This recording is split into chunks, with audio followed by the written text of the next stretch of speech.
Hello दोस्तों, स्वागत है आपका हमारे इस यूट्यूब चैनल में। आज हम करेंगे सब्स्टिट्यूशन मेथड वाले क्वेश्चंस कि इनको कैसे सॉल्व करते हैं, और ये क्लास 10th का बहुत ही इंपॉर्टेंट टॉपिक है।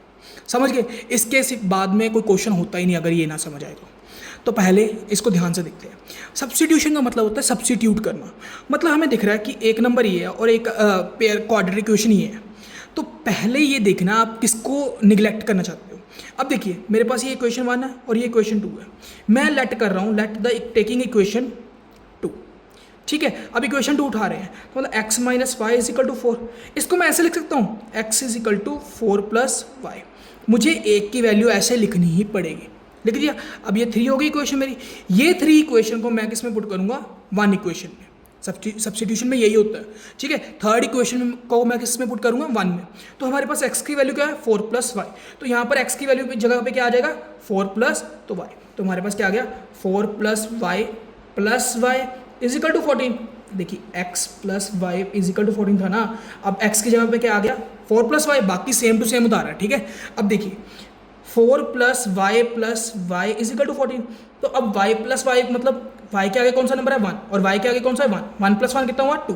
तो मतलब क्या आ गया? 4 plus 2y is equal to 14। Like को लाइक से ही सॉल्व करते हैं। अब देखिए, लाइक मतलब y और y सेम सेम थे। ठीक है, तो हमारे पास क्या गया? 4 plus 2y is equal to 14। अब देखिए, इसके आगे साइन कौन सा है? 4 के आगे प्लस का। इसके आगे कौन सा है? प्लस का। कोई नहीं दिया होता तो मतलब प्लस ही होता है। तो प्लस इज इक्वल टू के बाद जाके क्या होता है? माइनस। तो क्या आ गया? 2y is equal two plus 14 minus 4। तो कितना आ गया? 2y is equal to 10। ठीक है, अब y कितना आ गया? इनमें आपस में मल्टीप्लाई है, मल्टीप्लाई उधर एक क्या हो जाएगा? डिवाइड। तो y is equal to 10 divided by 2 कितना हुआ? 5। अब y की वैल्यू 5 आ गई, तो ये वैल्यू को मैं x में पुट कर सकता हूँ x की निकालने के लिए। तो क्या आ गया? x is equal to 4 plus 5। तो y की जगह पुट कर दिया ना, तो क्या आ गया? x is equal to 9। तो हमारे पास x की वैल्यू भी आ गई और y की वैल्यू भी आ गई। अंडरस्टूड? नेक्स्ट देखिए, अब देखिए हमारे पास ये पहली क्वेश्चन तो सॉल्व ही है। अब देखिए यहाँ पर फ्रैक्शन में आ गया। फ्रैक्शन को कैसे सॉल्व करते हैं? बटरफ्लाई मेथड यूज़ करेंगे हम। बटरफ्लाई मेथड, इसमें क्या करना है? नीचे वाले नंबर को ऊपर वाले नंबर से मल्टीप्लाई करना है। मतलब 2 मल्टीप्लाई बाय एस हो जाएगा, प्लस साइन जो दिया होगा वही आ जाएगा। अब टी इंटू टी को किससे करना है? 3 से, नीचे वाले दूसरे अगले वाले नंबर से। तो नीचे वाले नंबर को आपस में, मतलब 3 to the 6 is equal to 6। तो क्या आ गया? 2s plus 3t upon 6 is equal to 6। अब पता है कि ये इसके डिवाइड में ये है, डिवाइड उधर क्या होता है? मल्टीप्लाई। तो क्या आ गया? 2s plus 3t is equal to 36, क्योंकि 6 मल्टीप्लाई बाई 6 हो गया। समझ गए ना? अब देखिए, मेरे पास पहली इक्वेशन ये है और दूसरी इक्वेशन ये बन गई। तो मैं लेट कर रहा हूँ टेकिंग द फर्स्ट इक्वेशन 1। तो s minus t is equal to 3 था। अब मैं t को उधर लेके जा सकता हूँ, क्योंकि मैंने जैसे इसमें किया था एक नंबर को अकेला छोड़ना ही पड़ेगा। तो s कितना आ गया मेरे पास? 3 प्लस टी। तो मतलब s की वैल्यू आ गई मेरे पास ये। अब यही वैल्यू को मैं दूसरी वाली इक्वेशन में पुट करूँगा, तो s की जगह पे तो मतलब क्या आ गया? 2 मल्टीप्लाई बाय था ना इसका s plus 3t is equal to 36। अब ये देखिए, इसके कोई बीच में साइन नहीं है, इसके बीच में साइन नहीं, मतलब मल्टीप्लाई होता है। तो मैं इसको ऐसे लिख सकता हूँ, 2 मल्टीप्लाई मतलब ब्रैकेट 3 प्लस टी।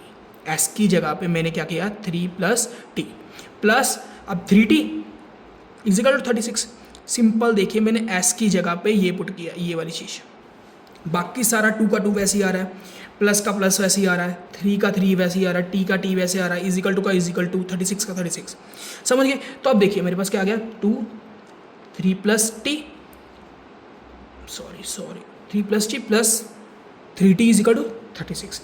अब हमें पता है कि ब्रैकेट है तो कल के नंबर को सॉल्व करना पड़ेगा। तो क्या आ गया? 6 plus 2t plus 3t is equal to 36। अब प्लस उधर एक क्या हो जाएगा? माइनस। तो क्या आ गया? 2t plus 3t is equal to 36 minus 6। तो कितना हो गया ये? अब इन दोनों को सॉल्व कर सकता हूँ ना। तो 3 प्लस 2 कितना हुआ? 5t is equal to 30। अब मल्टीप्लाई उधर एक क्या होता है? डिवाइड। तो मतलब t कितना आ गया? 30 डिवाइडेड बाई 5 कितना हुआ? 6। मतलब t की वैल्यू 6 आ गई, तो s की कितनी आ गई? 3 प्लस 6 कितना हुआ? 9। तो मतलब s कितना आ गया? 9 और t कितना आ गया? 6। समझ गए? अगर आपने चेक भी करना ना कि हमारा आंसर सही है या नहीं है, तो कोई भी क्वेश्चन में पुट करके देख लिए 1 और 2 में। तो पहले मैं इजी 1 वाली लग रही है तो मैं पुट करके देख रहा हूँ। तो हमारे पास क्या था? s minus t is equal to 3।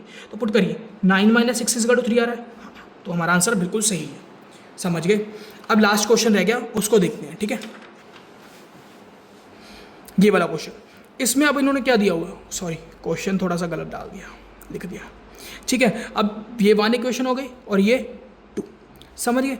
अब देखिए कोई भी एक इक्वेशन ले लेते हैं, मैं ये वाली उठा रहा हूँ क्योंकि देखो इजिकल टू पहले ही दिया और 9 का उधर जाके बस डिवाइड ही करना, सेम ईजी हो जाएगा। तो मतलब मेरे पास क्या आ गया, x is equal to 2y plus 7/9। मैंने इक्वेशन कौन सी ऐड की है, टेकिंग इक्वेशन 2, ठीक है। तो ये चीज़ आ गई, ये मेरी थर्ड इक्वेशन बन गई। अब इसकी वैल्यू मैं किस में पुट करूँगा, 1 में। तो क्या आ गया मेरे पास, 3 मल्टीप्लाई में है ना ये दोनों, तो मतलब 2y plus 7/9 minus 5y minus 4 is equal to 0। मेरे पास क्या था, 3x minus 5y minus 4 is equal to 0 था ना इस इक्वेशन में। इक्वेशन 1 में 3 वैसे का वैसे ही, x की जगह पे ये डाल दिया, माइनस का माइनस 5y माइनस 4 और इजिकल टू की जगह x, समझ गए। सेम ही उतार रहा हूँ भाई, मैं तो कुछ भी नहीं कर रहा, मैं तो बस वैल्यू पुट कर रहा हूँ, ठीक है। तो हमारे पास क्या आ गया, 3। अब देखिए मैंने क्या बोला था, अकेले के लिए मेरे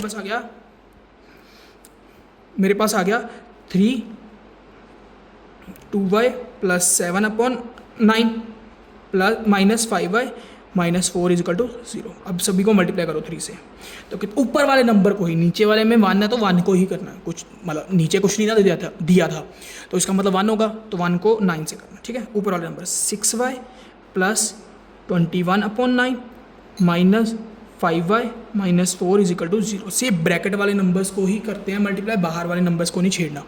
हमारे पास ये आ गया। अब देखिए 9 के नीचे एलसीएम में आ रहा है, तो इसके नीचे कुछ नहीं है, एलसीएम 1, इसके नीचे नहीं कुछ है 1, ठीक है। हमने क्या करना है, एलसीएम को लेना है, ठीक है। एलसीएम ऑफ 9 1 और 1 क्या हुआ, 9, तो इसको 9 से मल्टीप्लाई करते हैं, इसको भी ऊपर भी 9 से, नीचे यहाँ पर भी 9 से, यहाँ पर भी 9 से, और 0 के नीचे भी यहाँ पर भी 9 से, यहाँ पर भी 9 से।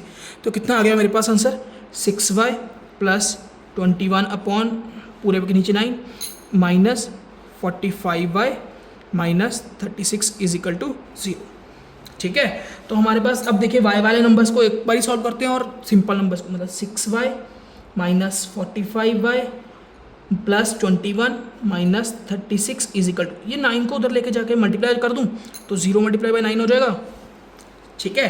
तो हमारे पास 0 मल्टीप्लाई बाय 9 कितना हुआ, 0। तो इनको सॉल्व करो, प्लस माइनस माइनस 45 में से 6 गए कितना हुआ, minus 39y plus minus minus 36 में से 21 गए कितना हुआ, 15। अब 15 आ गया, बड़ा कौन है, ये बड़ा होता है, ये बड़ा नंबर है, 36 बड़ा है, तो 36 के आगे कौन सा साइन है, माइनस का, तो माइनस का यहाँ पर भी आ गया इजिकल टू 0। तो हमारे पास क्या आ गया, minus 39y minus 15 is equal to 0। तो मतलब माइनस 39y माइनस उधर क्या हो जाएगा, plus sorry is equal to plus 15। अब मल्टीप्लाई उधर क्या हो जाएगा, डिवाइड, तो y की वैल्यू कितनी आएगी, माइनस 15/39, समझ गए। अब यही वैल्यू को मैं इसमें पुट कर देता हूँ, ये थर्ड वाली इक्वेशन में x की वैल्यू फाइंड करने के लिए। तो x कितना आ गया, x is equal to 2 multiply by minus 15/39 plus 7/9, कितना हो गया ये, तो माइनस 30 प्लस 7/39/9। तो एलसीएम लेंगे, कितना आ गया हमारे पास, 7 मल्टीप्लाई बाय 39, 39 मल्टीप्लाई बाय 7 कितना हुआ, 6 21 27 273। तो क्या आ गया, माइनस 30 प्लस 273/39 मल्टीप्लाई बाय 9, समझ गए।